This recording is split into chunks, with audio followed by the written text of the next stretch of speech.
what I usually teach my students who are new to Task 2 writing is a 4-step process. Hey guys, this is Chris and welcome back to Hacking IELTS, your community for tips and tricks on how to crush your upcoming IELTS exam. In our last episode, we looked at an example of a line graph and the structure for a Task 1 writing in general. In this episode, we'll change it up a bit and take a look at Task 2 writing, focusing on an agree-disagree prompt. This is a prompt I used with my students a couple years ago, but will definitely make people choose a position on the subject.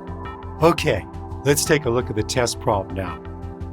Inmates at some prisons have the privilege of ordering items from the giant online retailer, Amazon. Cell wardens are fuming that they have to follow this policy, saying they are not postmen for the convicted criminals. To what extent do you agree or disagree with this policy? Provide details to support your opinion. Write 250 words. All right, what I usually teach my students who are new to Task 2 writing is a 4-step process. First, read and understand the prompt. It's really important that you completely understand the topic and also what's expected of you to do. For this reason, you should read the prompt a couple of times just to make sure you really understand it and can then write on it. Second, you need to plan. Above everything else, you need to ensure that you have a strategy for your writing. You wouldn't just get in a car and drive without a destination, and this applies when we're writing too. Third, once you've made your plan, comes the easy part, and that's to write. And our fourth and final stage is to check. Check your spelling, check your grammar, check your punctuation, as well as your word count. If you're short on words, you can always add more information to your essay. Although there are several methods to planning, what may be one of the easiest methods is to draw a simple comparison table. This is great for agree-disagree prompts, as well as advantages and disadvantage writing prompts. When constructing your table, you could start by writing on a position that supports the position of inmates ordering from Amazon.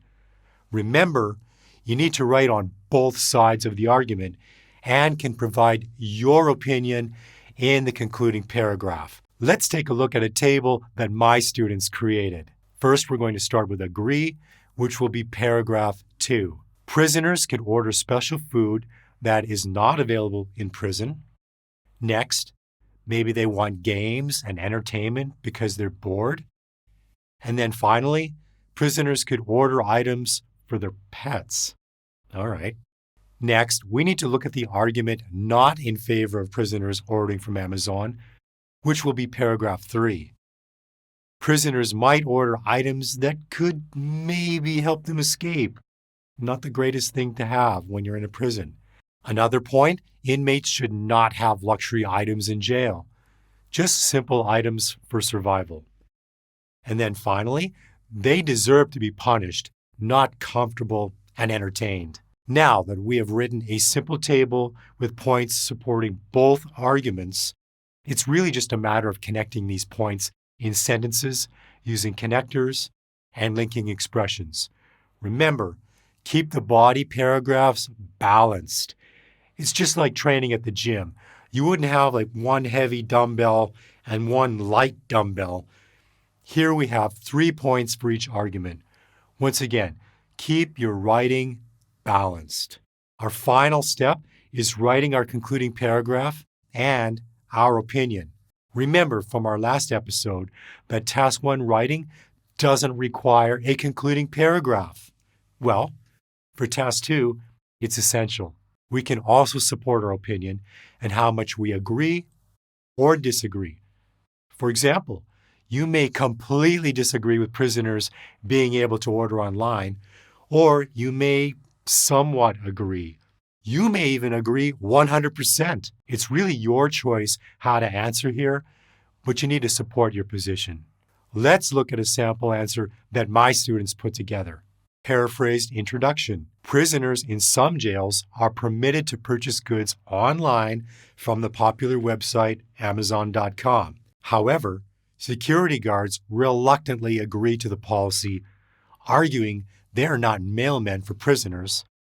Should inmates be allowed this service? In this essay, we'll discuss both positions. Let's move on to body, paragraph 2. On one hand, there are people who may agree that this policy is valid. First, prisoners could order special food that is not available in prison. For example, inmates may want to order fast food such as KFC, since this fast food is not accessible in jails, and prison food is not known as high cuisine. Second, games and entertainment are usually not provided for convicts, so they could order a PS4 or Xbox One in order to pass the time. For instance, Mafia is a popular video game on most platforms, and prisoners could connect with other players online. Finally, pets and their accessories could be purchased via Amazon.com because prisoners may feel lonely, and having a pet may improve their quality of living. Let's move on to the body, paragraph 3.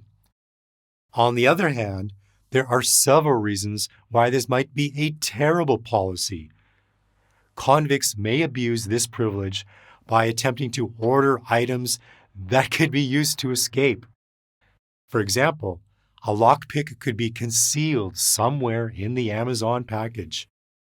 In addition, prisoners should not have luxury items in jail as they committed a crime.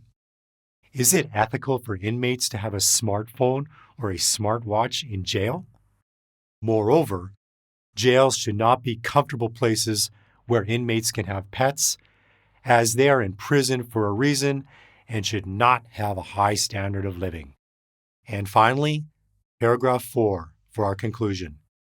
To sum up, there are reasons why people agree as well as disagree with this new policy. In my opinion, I completely disagree with online purchasing in jail, since felons could abuse this privilege, attempt to escape, or even harm others. Jails are institutions for punishment and are not intended to be comfortable or enjoyable. 326 words. Okay, this wraps up episode 7, and thanks for listening. Don't forget to visit our courses online at hackingielts.com. We also have our exam guide available on Amazon and Apple Books. Take care, guys. Catch you in the next one.